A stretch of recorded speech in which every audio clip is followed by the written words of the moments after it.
to the Honorable Marian Keitany's motion on the need for regulatory framework in the use of artificial intelligence. Honorable Speaker, in the stage at which we are technologically, Kenya will have no choice other than embrace artificial intelligence. As we speak, Honorable Speaker, we've already embraced anyway in certain sectors, and the process is ongoing.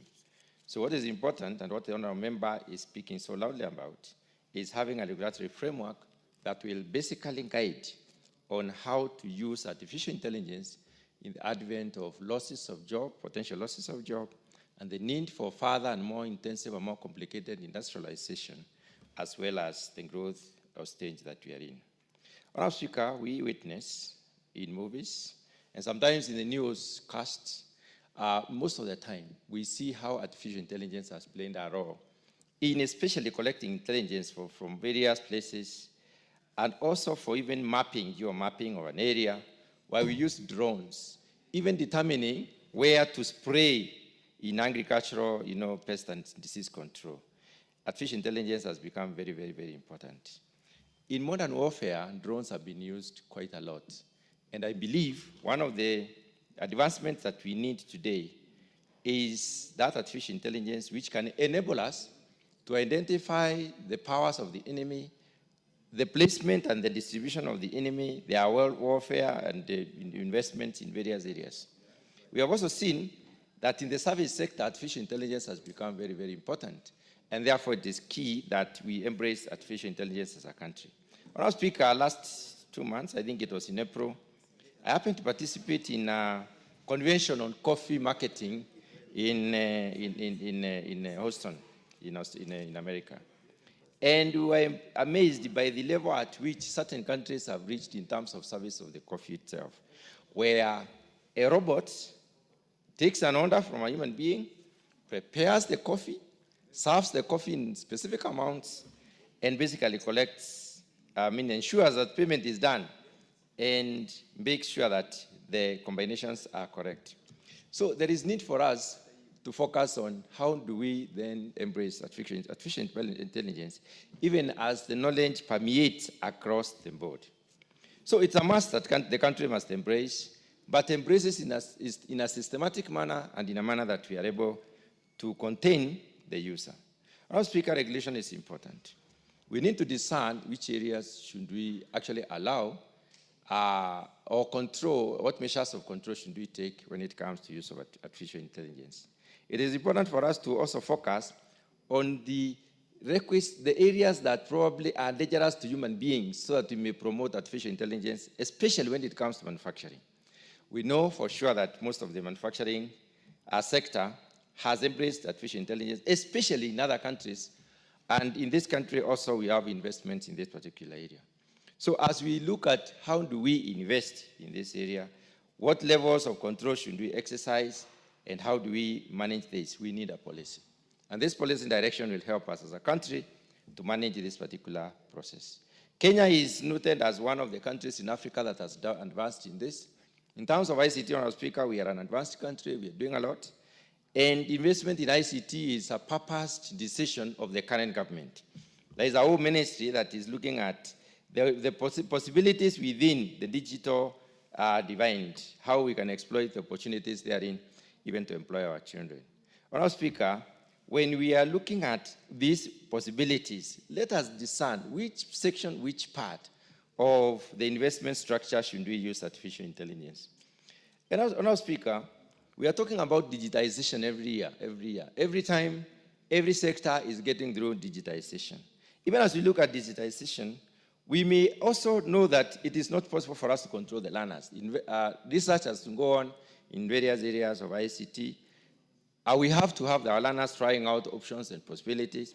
We know in the process of trying out options and possibilities, innovations in this country have been born, and they are born fruits, and they have really created a lot of employment, especially the M-Pesa, for instance, innovation. There are very many other innovations that have come by. There may be innovations that will also replace the possible job losses. So we need to allow research to continue, but in containment, to the extent that we need to be able to know which area is being focused on and what are the possible findings that we are looking at. Honourable Speaker, there's a lot of disinformation, especially in this country, and this disinformation is a lot more propagated through the media and through the social media. Social media has embraced sufficient use of ICT. And that being the case, how can we also use artificial intelligence to enhance verification of the information that goes out? Honourable Speaker, as we move on, and even as we look at the courts where the burden of proof must be, must go on through to whatever extent, we are looking at a future where there are possibilities that you drones were able to get information. But we need to control this particular use of artificial intelligence to the extent that, because we know what we put in is what generates an output. And therefore, we need to be able to control how we use these options, as it were. There are several possibilities that are important for us. First of all, containment of the news and news content. It is very important for us to know what kind of artificial intelligence was used to collect what news, and whether there are possibilities for such news. If we do not contain this, then we are likely to be finding ourselves in cases where a proof not given and has been sufficient speculation, which may mislead most of the Kenyans. The other issue is the control of associated onslaughts or the areas where we have embraced artificial intelligence. We need a verification mechanism, Honourable Speaker, whereby we will be able to know exactly how does the use of this technology lead to generation of information that probably can call as credible, reliable, and verifiable. And if the information is not verifiable, Honourable Speaker, we need to have mechanisms that can help us to shun this, to get this information from circulation. When we focus on job losses, Honourable Speaker, artificial intelligence is likely to lead to job losses, yes. We are a country in transition which requires people, and also it can be a possibility that our people can be employed in this particular area. So even as we look at advancement and the use of this particular technology, then we may be looking at how can we use it in tandem with promotion of productivity within the productive sector, so that we are also creating more jobs, such that we win off those tasks that are difficult, tasks that are risky, tasks that require a lot more of machinery use, and then we place human beings to those tasks that require a lot of intensive scrutiny. Honourable Speaker, public awareness is very important. In our country, the awareness levels are high, but unfortunately most of the information that circulates around is not necessarily very credible, not verifiable, and not reliable. How can we use this artificial intelligence to ensure that we develop sufficient understanding to our people on how to even cross-check information that they are being given? Honourable Speaker, it is important for us to foster transparency and the responsible use of AI. It is possible for us to do that through a very elaborate policy framework. And that is why I believe this particular bill, this particular motion, has come at the right time. We need to distinguish which sectors can embrace artificial intelligence. We need to distinguish which functions within those sectors that can embrace artificial intelligence and to what extent. And we need a mechanism of measuring out to try and exactly establish what level of use are we talking about.